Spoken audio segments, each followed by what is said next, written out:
जय हिंद दोस्तों, कैसे हैं आप सब। कैसी चल रही है आप सबकी तैयारी। जैसा कि आप सभी जानते हैं, हम लोग डेली करंट अफेयर्स सीरीज़ को एमसीक्यूज़ के माध्यम से करते हैं और उससे संबंधित उत्तर देखते समय हम उससे संबंधित तमाम विषयों पे, तमाम पक्षों पे हम लोग बात कर लेते हैं इस प्रश्न से संबंधित। तो चलिए प्रश्न के साथ शुरुआत करते हैं। पहला प्रश्न है, उत्तरी समुद्री मार्ग NSR के संबंध में निम्नलिखित कथनों पर विचार करिए। यह आर्कटिक महासागर के पूर्वी और पश्चिमी भागों को आपस में जोड़ती है। इसे पूर्वोत्तर जलमार्ग या नॉर्थ ईस्ट पैसेज के नाम से भी जाना जाता है। इसके प्रयोग से स्वेज नहर मार्ग की तुलना में लगभग 30 से 40% ऊर्जा और समय की बचत की संभावना है। अब ये 3 कथन दिए गए हैं, इनमें से कितने कथन सही हैं इसका उत्तर आपको बताना है। केवल 1 कथन, केवल 2 कथन, 3 कथन, सभी 3 कथन या कोई भी नहीं। तो ये तीनों कथन सही हैं, इसलिए इसका उत्तर है ऑप्शन सी। ठीक है, ये हम देख सकते हैं, ये हमारा रूट है। चलिए शुरू करते हैं, चलिए आगे चलते हैं, डिस्कशन इसके बारे में देख लेते हैं।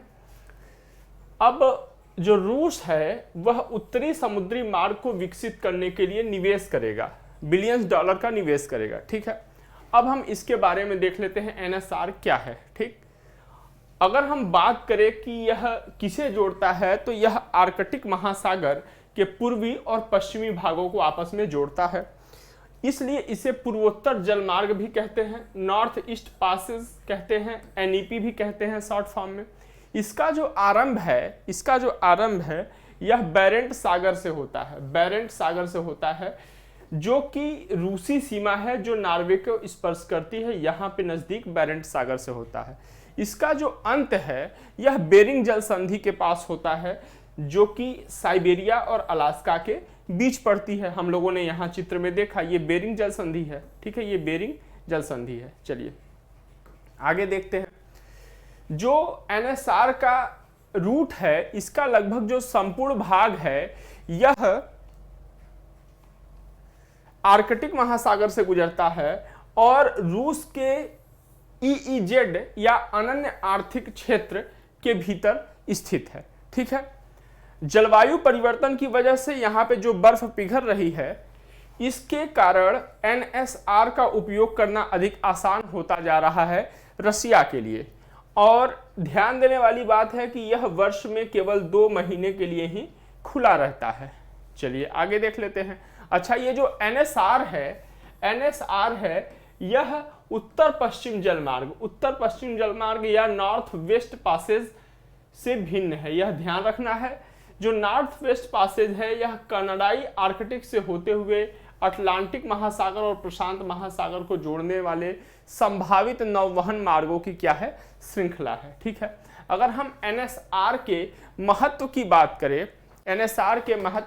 करें, तो जैसा कि हमने प्रश्न में भी देखा कि स्वेज नहर मार्ग की तुलना में यह लगभग 30 से 40% एनर्जी और ऊर्जा समय की क्या करेगा, बचत करेगा। ठीक है, इसका कारण यह है कि इसकी लंबाई स्वेज नहर जलमार्ग के केवल 1/3 है और इसके साथ साथ ये जो NSR है यह समुद्री डकैती भी यहाँ पे लगभग न के बराबर है।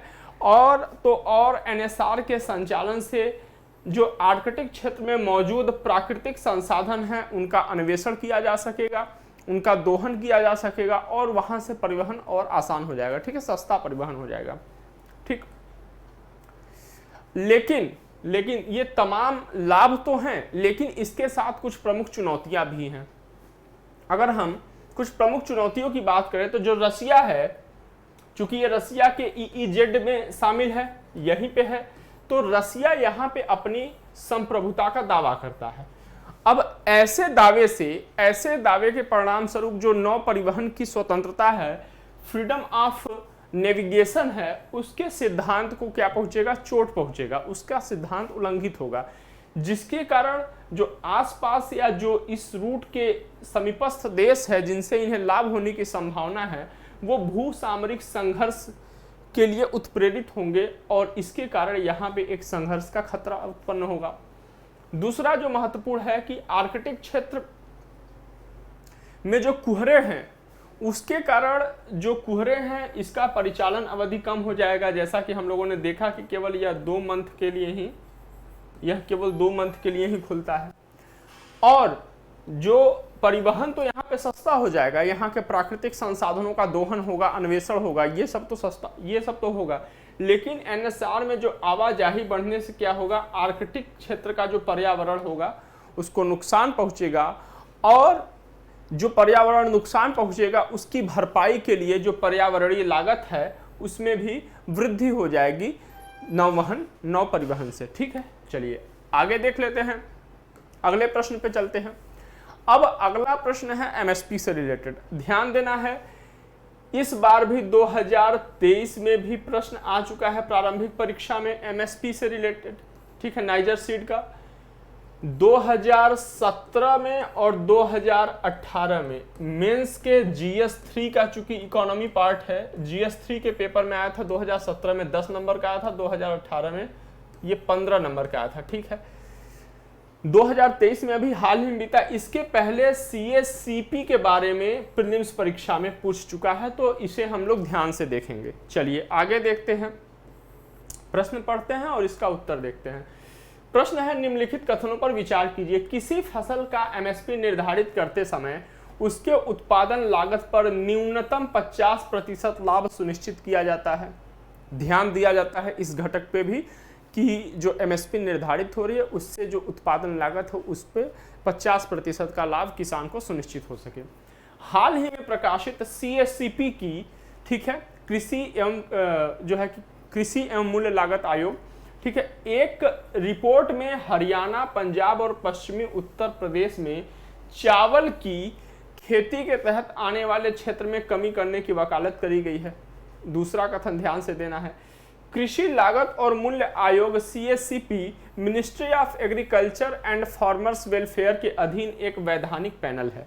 ठीक है, अब अगर हम बात करें कि इन तीनों कथनों में से कितने कथन सही हैं, तो बिल्कुल दूसरा कथन भी सही है। यहाँ पे संशयग्रस्त होने की बिल्कुल आवश्यकता नहीं है। एक रिपोर्ट में ऐसी बात कही गई कि हरियाणा, पंजाब और पश्चिमी उत्तर प्रदेश के जो चावल गहन क्षेत्र है, ठीक है, जो चावल गहन कृषि क्षेत्र है वहाँ पे उनमें कमी करी जाए। ठीक है, लेकिन इसके साथ ही ये भी बात करी गई है कि और ऐसे क्षेत्र जहाँ पे कि चावल की खेती कम हो रही है वहाँ पे एक अनुकूल माहौल बनाया जाए और वहाँ पे चावल की खेती को प्रोत्साहित किया जाए, ऐसी बात भी कही गई है। तो ये तीनों कथन सही हैं, उपर्युक्त तीनों कथन सही हैं, ऑप्शन सी सही है। अब हम लोग इसके बारे में बात कर लेते हैं। कृषि लागत और मूल्य आयोग CSCP ने खरीफ के फसलों 2023-24 के लिए मूल्य नीति से संबंधित एक रिपोर्ट जारी करी है। ध्यान देना है कि जो CSCP है वो खरीफ और रबी दोनों फसलों की बुआई से पहले, दोनों फसलों की बुआई से पहले MSP जारी करता है। ठीक है, तो 2 बार यह MSP जारी होती है, खरीफ के लिए और रबी के लिए, यह ध्यान देना है। चलिए देख लेते हैं। रिपोर्ट में कुछ प्रमुख खरीफ फसलों धान, मक्का, ज्वार, बाजरा, रागी, मूंग, उड़द, मूंगफली, सोयाबीन, सूरजमुखी इत्यादि के लिए MSP से संबंधित कुछ सिफारिशें करी गई है। अब हम बात कर लेते हैं MSP सिफारिश करते समय किन निर्धारित मानदंडों का पालन किया जाता है। पहला, कि किसी वस्तु की या किसी खाद्यान्न की, किसी फसल की मांग और आपूर्ति की स्थिति क्या है। ठीक है, उसकी उत्पादन लागत क्या है, उस फसल के बाजार मूल्य का रुझान क्या है, मतलब घरेलू और अंतर्राष्ट्रीय दोनों मामलों पे इसको भी देखा जाता है। अंतर फसल मूल्य समता भी बना रहे। अंतर फसल मूल्य समता भी बना रहे कहने का मतलब ये है कि अगर आप देख रहे हैं, अगर आप सूची देखेंगे, अभी PIB पे आप सर्च करके सूची देखेंगे, तो अगर यहाँ पे समझ लीजिए सोयाबीन के लिए, अगर सोयाबीन के लिए MSP अधिक है और चावल के लिए इसकी अपेक्षा कम है, चावल के लिए इसकी अपेक्षा कम है, तो आप ये देखेंगे कि सोयाबीन की खेती में जो लागत है ये चावल की खेती की अपेक्षा अधिक है, इसलिए यहाँ पे इसका MSP अधिक है। तो वही बात किया जा रहा है कि अंतर फसल मूल्य समता को भी ध्यान में रखा जाता है। कृषि और गैर कृषि के बीच व्यापार शर्तों को भी ध्यान में रखा जाता है, मतलब जो कृषि आदान और कृषि उत्पाद की कीमतों का अनुपात बराबर, एक साम्यता बना रहा है, एक सामंजस्य बना रहा है। ठीक है, और उत्पादन लागत पे 50% लाभ भी लगभग सुनिश्चित किया जाता है। और जो भी उत्पादन है, जो भी फसल है, उस उत्पाद के उपभोक्ताओं पर एमएसपी के संभावित प्रभाव क्या पड़ेंगे। अब एमएसपी को इतना अधिक नहीं बढ़ाया जा सकता, चूंकि ये जो खाद्यान्न फसलें हैं ये दैनिक जीवन में उपयोग करी जाती हैं, इसलिए इतना कीमत नहीं बढ़ाया जा सकता जिससे कि ये कुछ लोगों के लिए अफोर्डेबल न रह पाए। ठीक है, तो इस पे भी ध्यान दिया जाता है कि उसका प्रभाव क्या पड़ेगा। अगर हम आगे बात करें, रिपोर्ट की प्रमुख सिफारिश के बारे में ध्यान रखना है। ऐसे राज्य जहां पे कि उच्च मंडी शुल्क है या कुछ अन्य प्रकार की शुल्कें हैं, वहां से अनाज की खरीदारी में कमी करी जाएगी, हतोत्साहित कमी करी जाएगी, क्योंकि इससे क्या होता है कि अंतरराज्यिक व्यापार बाधित होता है और यह बाजारों को अकुशल बनाता है। ठीक है, कहीं से किसी राज्य में कुछ वहां पे शुल्क वगैरह लगने से अगर फसल महंगी हो जा रही है तो वहां से खरीदारी को कम किया जाएगा, जिससे कि जो अंतरराज्यीय व्यापार है ये सकुशल रूप से जारी रहे और बाजार बाधित ना हो। ठीक है, दूसरा जो महत्वपूर्ण है, इसको ध्यान देना है कि हरियाणा, पंजाब और पश्चिमी उत्तर प्रदेश में चावल की खेती के तहत आने वाले क्षेत्र में क्या किया जाएगा, कमी की जाएगी। साथ ही साथ चावल के कृषि के लिए उपयुक्त क्षेत्रों में इसकी खेती को प्रोत्साहित करने हेतु समुचित नीतिगत उपाय भी किए जाएंगे। जैसा कि हम लोगों ने बात किया, खाद्य तेलों पर राष्ट्रीय मिशन की शुरुआत की जानी चाहिए और इसमें रेपसीड, सरसों, मूंगफली, सोयाबीन जैसे प्रमुख तिलहनों पर विशेष ध्यान देना चाहिए। ठीक है, जो उपज के मध्य अंतराल को कम करने के लिए एकीकृत फसल प्रबंधन और नई तकनीकों को बढ़ावा दिया जाना चाहिए। अब उपज के मध्य अंतराल का मतलब यह है कि जो वास्तविक पैदावार है और जो संभावित पैदावार हो सकती थी उसके बीच का अंतर, तो इसी को टर्म किया गया है उपज के मध्य अंतराल। ठीक है, अब हम आगे देखते हैं, आगे बढ़ते हैं। लघु और सीमांत किसानों के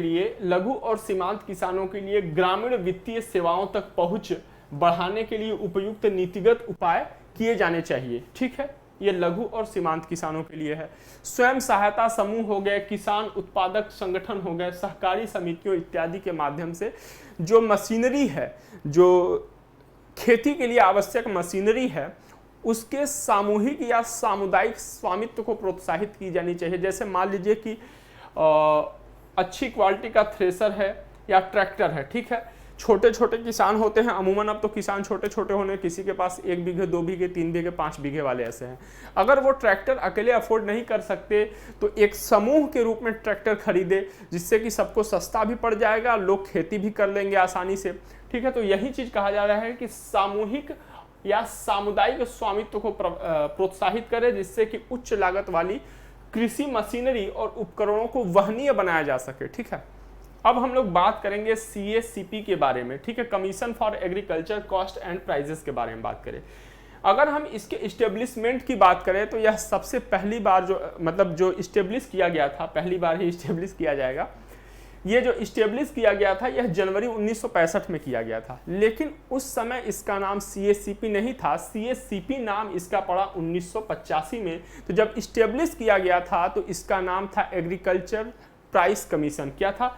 एग्रीकल्चर प्राइस कमीशन इसका नाम था। ठीक है, अगर हम इसके संगठन की बात करें, इसके मेंबर की बात करें, कितने सदस्य होते हैं, तो एक चेयरपर्सन होते हैं, एक गवर्नमेंट मतलब सरकारी सदस्य होते हैं, एक सदस्य सचिव होते हैं और 2 गैर सरकारी सदस्य होते हैं। और दो जो गैर सरकारी सदस्य होते हैं उनका किसान होना आवश्यक है। ठीक है, ये ध्यान रखिएगा। ये क्या है? ये एक एडवाइजरी बॉडी है। एडवाइजरी बॉडी किसके लिए है? यह एडवाइजरी बॉडी है ministry of the agriculture and farmers welfare से यह रिलेटेड क्या है? एडवाइजरी बॉडी है। ठीक है, इस आप कृषि एवं किसान कल्याण मंत्रालय से संबंधित यह एडवाइजरी बॉडी है और यह एक वैधानिक निकाय है। क्या है? वैधानिक निकाय, मतलब विधि द्वारा इसकी स्थापना करी गई है। संवैधानिक निकाय और वैधानिक निकाय में यही अंतर होता है कि संवैधानिक निकाय मतलब जिसका संविधान में उल्लेख किया गया है, और वैधानिक निकाय मतलब जिसकी स्थापना संसद ने विधि बनाकर करी है। ठीक है, तो CACP क्या है? एक वैधानिक निकाय है, ध्यान रखिएगा। ठीक, चलिए किसके अंडर में? अभी हम लोग बात किया कि ministry of agriculture and farmers welfare के अंतर्गत। ठीक है, अब ये क्या करती है, CSCP MSP को रिकमेंडेड करती है, CSCP MSP को रिकमेंडेड करती है, यह इसके लिए एक्सपर्ट बॉडी है। और किसे रिकमेंडेड करती है, संबंधित किससे है, कृषि एवं किसान कल्याण मंत्रालय से संबंधित है। लेकिन जो अपना रिकमेंडेशन देती है वो देती है CCEA मतलब cabinet committee on economic affairs. इसके अध्यक्ष कौन होते हैं, तो इसके अध्यक्ष प्रधानमंत्री होते हैं। MSP से रिलेटेड जो CSCP है, MSP से रिलेटेड रिकमेंडेशन इन्हें देती है। और ध्यान देना है कि जरूरी नहीं है कि यह रिकमेंडेशन CCEA माने ही, ठीक है, तो यह रिकमेंडेशन बाध्यकारी नहीं होता है। तो रिकमेंडेशन MSP का देती है CSCP, लेकिन MSP घोषित कौन करता है, ठीक है, घोषित करता है ये cabinet committee on economic affairs, ये घोषित करता है MSP। तो अब CSCP का पर्पस क्या है, पर्पस जो प्राइमरी ऑब्जेक्टिव इसका है, encouraging farmers and cultivation to adopt advance technology. इसका जो उद्देश्य है कि किसान और जो समुदाय, किसान समुदाय है, यह खेती करने के लिए एडवांस टेक्नोलॉजी, एडवांस मशीनरी को अडॉप्ट करे, ठीक है, और जो रिसोर्स हैं उनका उपयुक्त उपयोग करे, ठीक है, और प्रोडक्टिविटी बढ़ाए। नॉन बाइंडिंग रिकमेंडेशन, ये हम लोगों ने इसके बारे में हम लोगों ने बात कर लिया। अच्छा, एक चीज ध्यान दीजिएगा, अभी आप लोग जब ये देख रहे हैं तो हम लोगों ने CSCP देख लिया, उम्मीद है कि आप लोगों ने पढ़ा भी होगा। तो MSP के बारे में पढ़िएगा, इस बार 2023 में क्वेश्चन आया भी था। फेयर एंड रिम्यूनरेटिव प्राइस के बारे में बात करिए, पढ़िएगा, FRP भी पढ़िएगा। और जो एक है कीमत समर्थन योजना, PSS, प्राइस, ठीक है, सपोर्ट, ठीक है, इसे भी पढ़िएगा, प्राइस सपोर्ट स्कीम। तो इन तीनों के बारे में आप जरूर से पढ़ लीजिएगा, इनमें क्या अंतर है, मूल अंतर इन तीनों में क्या है, ये आप पढ़ लीजिएगा, ठीक है। चलिए आगे चलते हैं हम लोग। अगला प्रश्न है, टारगेट ओलंपिक पोडियम स्कीम के संदर्भ में निम्नलिखित कथनों पर विचार करें। इन कथनों पर हमें विचार करना है, 3 कथन दिए हुए हैं। यह ओलंपिक और पैरालंपिक खेलों में भारत के बेहतर प्रदर्शन हेतु एक स्कीम है। यह टॉप्स, इसी को कहा गया है टॉप्स के अंतर्गत चयनित एथलीटों को प्रबंधन और समग्र समर्थन प्रदान करने हेतु तकनीकी सहायता टीम स्थापित करने के लिए जिम्मेदार है। कहने का मतलब यह है कि जो इसके अंतर्गत, इस स्कीम के अंतर्गत जो खिलाड़ी चयनित किए जाएंगे, उनके प्रदर्शन में सुधार करने के लिए जो भी आवश्यक चीजें हैं, जो भी तकनीकी चाहिए, जो भी आवश्यक चीजें चाहिए, उसके लिए एक सहायता टीम स्थापित करने के लिए जिम्मेदार है। और यह स्कीम युवा कार्यक्रम और खेल मंत्रालय द्वारा शुरू किया गया है, ठीक है।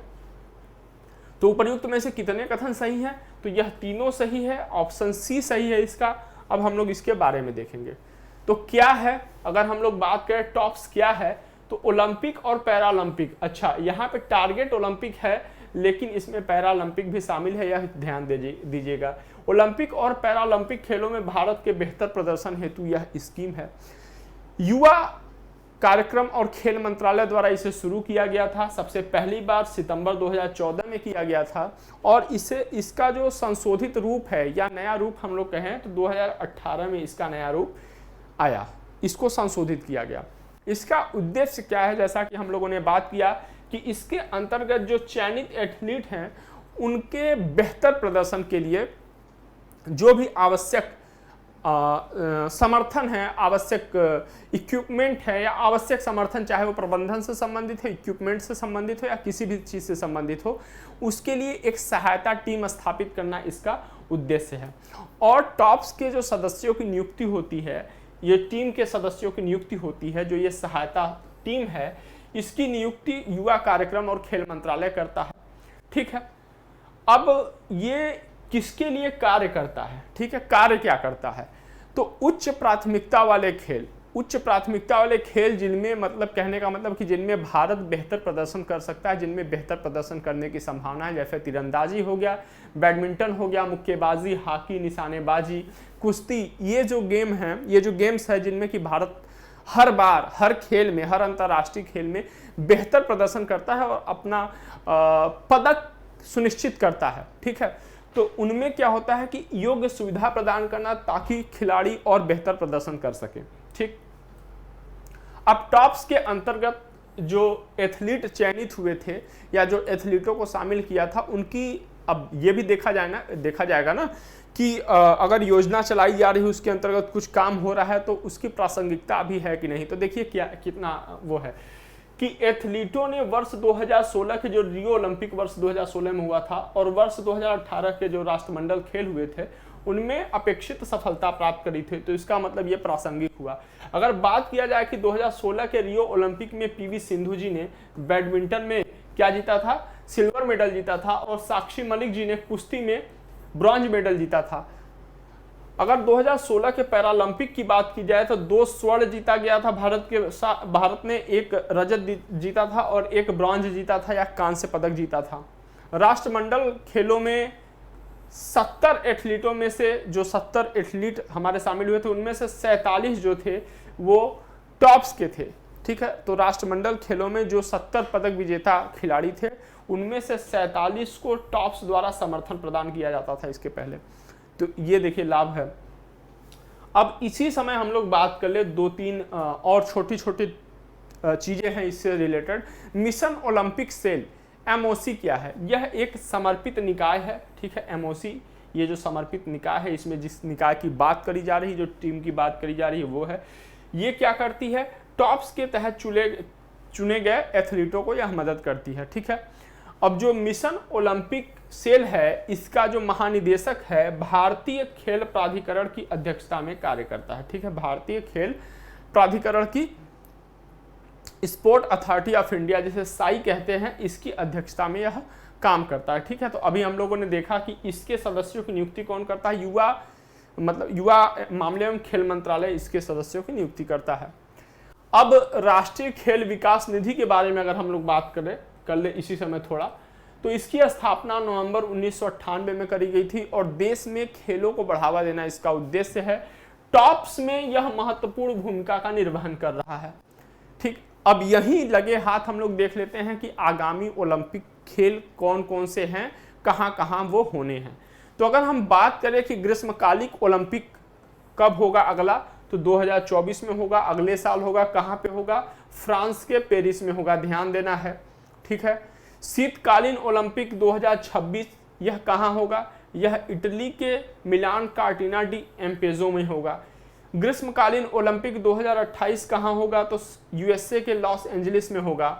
और ग्रीष्मकालीन ओलंपिक 2032 कहां होगा, तो ऑस्ट्रेलिया के ब्रिस्बेन में होगा, ठीक है। आगे देखते हैं। अच्छा, भारत सरकार ने खेलों के प्रसार को बढ़ावा देने के लिए कुछ पहल किए हैं, जिनमें क्या है, जैसे समग्र शिक्षा अभियान हो गया, फिट इंडिया मूवमेंट हो गया, खेलो इंडिया हो गया, ठीक है, साई प्रशिक्षण केंद्र योजना हो गया, राष्ट्रीय खेल प्रतिभा खोज योजना हो गया, राष्ट्रीय खेल पुरस्कार योजना हो गया और राष्ट्रीय युवा महोत्सव। ये सब ऐसे हैं जो कि सरकारों की पहल है खेलों को प्रसार को बढ़ावा देने के लिए। अच्छा, इसके अतिरिक्त जो कई राज्य सरकार है जो अपने यहाँ एक मानदंड, एक स्टैंडर्ड बनाते हैं कि कोई भी खिलाड़ी, कोई भी व्यक्ति, कोई भी प्लेयर, अंतर्राष्ट्रीय प्लेयर अमुक खेल में कोई पदक लेकर आए तो वो अपने यहाँ उसे डायरेक्ट क्या देते हैं, अपने गवर्नमेंट मतलब स्टेट गवर्नमेंट के अंतर्गत उसे डायरेक्ट जॉब देते हैं, उसके रिक्रूटमेंट करते हैं, ठीक है। तो एक ये भी है, खेलों के प्रसार में यह भी ऐसे भी बढ़ावा मिलता है। अगला जो है हिस्ट्री से बहुत ही महत्वपूर्ण है और बहुत अधिक प्रबल संभावना है कि यह प्रश्न अगली बार परीक्षा में पूछा जाए, ठीक है। क्यों? क्योंकि बहुत हिस्ट्री में जब आप एंशिएंट हिस्ट्री पढ़ते हैं, पूरा पाषाण काल वगैरह के बारे में, पूरा पाषाण काल, मध्य पाषाण काल, नव पाषाण काल के बारे में, तो वहाँ पे आग की खोज, चित्रकारी वगैरह से संबंधित चीज़ें भी, प्रश्न भी पूछे जाते हैं, ठीक है। इसकी खोज के बाद, इससे संबंधित साक्ष्य के बाद इतिहास में कुछ बड़ा परिवर्तन होगा, एक नई दिशा मिलेगी, कुछ नए तथ्य इसमें जुड़ेंगे और कुछ जो पूर्व मान्यताएं थी या पूर्व जो कि कह सकते हैं साक्ष्य थे, वो उनमें संशोधन होगा, ठीक है। तो ये बहुत महत्वपूर्ण है। तो चलिए, होमो नलेडी समुदाय के संदर्भ में निम्नलिखित कथनों पर विचार करें। इसकी खोज सर्वप्रथम दक्षिण अफ्रीका में जोहानिसबर्ग के पास राइजिंग स्टार गुफा से की गई, ठीक है। ये यूनेस्को द्वारा संरक्षित है राइजिंग स्टार गुफा, ठीक है। यह एक विलुप्त मानव प्रजाति है और यह होमो नलेडी शरीर को पूर्णतः सीधे रख के चलते थे, ठीक है। उपर्युक्त में से कितने कथन सही हैं? केवल एक, केवल दो, सभी तीन या कोई भी नहीं? तो चलिए बाद में देखेंगे। ये देखिए, ये होमो नलेडी का एक AI जनरेटेड फिगर है और ये इनकी अस्थियां हैं, ठीक है। ये इनकी क्या है? अस्थियां हैं जो कि AI जनरेटेड है, या वहाँ पे जो यहाँ पे राइजिंग स्टार गुफा में जो अस्थियां पाई गई उन आधार पे रूपरेखा को निश्चित करके, रूपरेखा का अध्ययन करके ये बनाई गया, ये कंकाल स्केलेटन बनाया गया, ठीक है। चलिए अब है कि उपर्युक्त में से कितने कथन सही हैं? तो ऑप्शन सी है, तीनों कथन सही हैं। अब इसके बारे में हम लोग विस्तार से देख लेते हैं, ठीक है। होमो नलेडी समुदाय द्वारा अपने संबंधियों के शवों को दफनाने, ध्यान दीजिए, दफनाने और गुफा में नक्काशीदार अर्थपूर्ण प्रतीकों या चित्रों को उत्कीर्ण करने का साक्ष्य प्राप्त हुआ है, ठीक है। अब देखिए, ये जो दफन करने का साक्ष्य है तो ये बताता है कि मानव सभ्यता, ये जो थे मानव थे, ये मतलब लगभग सभ्य होने के कगार पे थे। यही एक महत्वपूर्ण अंतर है, एक तो इमेजिनेशन और दूसरा ये कि किस चीज को किस प्रकार से किया जाए। 100 को दफन करना ये एक बेसिक डिफरेंस है, जहां से कि हम किसी भी मानव की, किसी भी प्रजाति को वो होमोजीनस है कि नहीं ये निर्धारित करते हैं, ठीक है। तो होमो नलेडी ये क्या है? विलुप्त मानव प्रजाति, हम लोगों ने अभी इसके बारे में बात किया। तो इसकी खोज किसने करी? तो इसकी खोज ली बर्जर ने करी, ली बर्जर एंड टीम ने करी। कहां से? ये भी हम लोगों ने अभी देख लिया क्वेश्चन में। अच्छा, जो नलेडी है, नलेडी का मतलब होता है दक्षिण अफ्रीका में, जहां पे जोहान्सबर्ग के स्थानीय भाषा में इसका मतलब होता है तारा, ठीक है। ये देख ले, ये हो गया। अब देखिए कुछ महत्वपूर्ण चीज, दफन के प्रमाण, ठीक है। अध्ययन में नए साक्ष्यों में दफन के प्रमाण मिलते हैं कि ये मृतकों का सावधानी पूर्वक ये दफन करते थे या इनकी कब्र प्राप्ति होती है, ठीक है, कब्र की प्राप्ति होती है। अब देखिए, यह जो तथ्य है ये परिष्कृत अंत्येष्टि प्रथा की ओर संकेत करता है और उन पूर्वकल्पित मान्यताओं को चुनौती देता है कि होमोसेपियंस के पहले निएंडरथल वगैरह जो थे, निएंडरथल ने सबसे पहले मतलब शव दहन या कह सकते हैं कि समाधान प्रक्रिया की शुरुआत करी थी, तो ये उसको चुनौती देता है, ठीक है। मृतक को दफनाने की प्रथा मनुष्य को अन्य पशुओं और प्राइमेट से अलग करती है। अब देखिए, होमो नैलिडी के 1 लाख जो होमो नैलिडी का अस्तित्व था उसके 1 लाख से अधिक वर्षों के बाद निएंडरथल और उसके जो समकालीन मनुष्य थे, समकालीन प्रजातियां थी, मानव प्रजातियां, वो दफन या समाधान करने की जो शुरुआती प्रमाण उनमें देखा गया था। लेकिन इसके बाद ये कहां चला आता है? 1 लाख साल पहले चला आता है। सोचिए, निएंडरथल से सीधे कहां पे आ गए हम लोग होमो नैलिडी पे आ गए। सीधे एक तथ्य आया और हम लोग 1 लाख साल पहले चले गए, ठीक है। आगे देखते हैं। शैल कला के प्रमाण मिलते हैं पत्थर के औजारों के द्वारा। पत्थर के, ध्यान देना है, पत्थर के औजारों का प्रयोग करते थे। क्रॉस हैचिंग मतलब ये जैसे कि लाइनिंग हो गई और इस पे ये, इसको क्रॉस हैचिंग के रूप में जाना जाता है, ठीक है, क्रॉस हैचिंग। तो क्रॉस हैचिंग ज्यामितीय आकृतियों जैसे वर्ग हो गया, त्रिकोण हो गया, क्रॉस हो गया, एक्स इत्यादि के रूप में ये उत्कीर्ण किए हुए हैं, वहां पे चिन्ह मिलते हैं, प्रतीक मिलते हैं, ठीक है। हालांकि शैल कला का संबंध पारंपरिक रूप से होमोसेपियंस और अन्य बड़े आकार के मस्तिष्क वाले पूर्वजों से रहा है। तो अब देखिए, ये जो शैल कला है, अच्छा, सबसे पहला जो शैल कला मिलता है वो भीमबेटका से मिलता है, भीमबेटका से मिलता है, उच्च पुरापाषाण काल से मिलता है, ठीक है। अब सोचिए, होमोसेपियंस से विशेषकर से ये जुड़ा हुआ था और अब कहां जाता है? अब चला जाता है ये होमो नैलिडी पे, ठीक है। आग का प्रयोग, गुफा में जो कब्र बनाए हुए हैं और गुफा में जो चित्र उत्कीर्ण हैं, जो प्रतीक उत्कीर्ण हैं, तो ये गुफा, अब देखिए, इस दौरान ये रोशनी का प्रयोग करते थे, ये संभावना है। अब ये कैसे करते रहे होंगे? देखिए, अब गुफा के अंदर है तो गुफा के अंदर क्या चाहिए? इनको चित्र बनाने के लिए उजाला चाहिए, ठीक है। कोई भी कोई भी कार्य करने के लिए वहां पे रोशनी होना चाहिए। तो ये एक संभावना पुरातत्वविदों द्वारा बताई जा रही है कि ये संभवतः वहां पे आग का प्रयोग करते थे। ठीक, अभी कोई प्रत्यक्ष साक्ष्य इस चीज का नहीं मिला है, आग के प्रयोग का प्रत्यक्ष साक्ष्य नहीं मिला है, लेकिन बहुत अधिक संभावना है। ठीक है, अब होमो नैलिडी की कुछ विशेषताएं हम देख लेते हैं। तो ये शरीर को पूरे सीधे करके चल सकते थे, मतलब ये पूरे खड़े होके चल सकते थे। ठीक है, अब पूरे सीधे होके चल सकते थे मतलब ये 2 पैरों पे चल सकते थे, 2 पैरों पे चल सकते थे। जो नलेडी की ऊंचाई है ये 5 फीट से लगभग 5 फीट तक रही होगी, जो कि वानरों की तुलना में अधिक है। बहुत हद तक इसके जो हाथ थे ये हम लोगों जैसे थे, आधुनिक मानव के समान थे, यह ध्यान देना है। इंसानों की तुलना में हाथ तो हमारे समान थे, इंसानों के समान थे, आधुनिक मानवों के समान थे, लेकिन इनकी जो उंगलियां थी ये छोटी थी और टेढ़ी थी।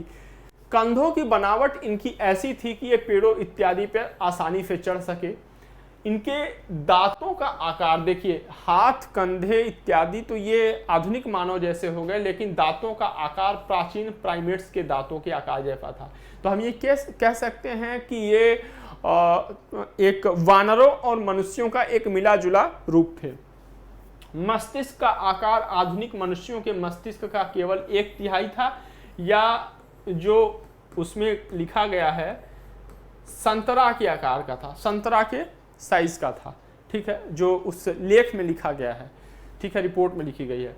पाषाण युगीन मानव प्रजाति और आधुनिक मानव प्रजाति का एक खूबसूरत मिश्रण था, हम लोगों ने अभी बात किया। शायद होमो नालेडी इस गुफा में प्रकाश के लिए आग का प्रयोग करता रहा होगा, यह भी रिपोर्ट में बात कही गई है। और अगर हम कुछ मानव जाति के शुरुआती पूर्वजों के बारे में बात करें, मानव जाति के शुरुआती पूर्वजों के बारे में, तो ऑस्ट्रेलोपिथेकस हो गए, होमो हैबिलस हो गए, होमो एर्गस्टस या इरेक्टस हो गए, होमो लिएंडरथल्स हो गए। ठीक है, ये सब मानव जाति के शुरुआती पूर्वज हैं। होमो सेपियंस के ये शुरुआती पूर्वज है। ठीक है, तो चलिए आज की महत्वपूर्ण जो भी महत्वपूर्ण प्रश्न निकल रहे थे हम लोगों ने उनको डिस्कस किया एमसीक्यूज के माध्यम से। आगे अन्य महत्वपूर्ण बिंदुओं पे हम लोग बात करेंगे। तब तक के लिए जय हिंद, जय भारत।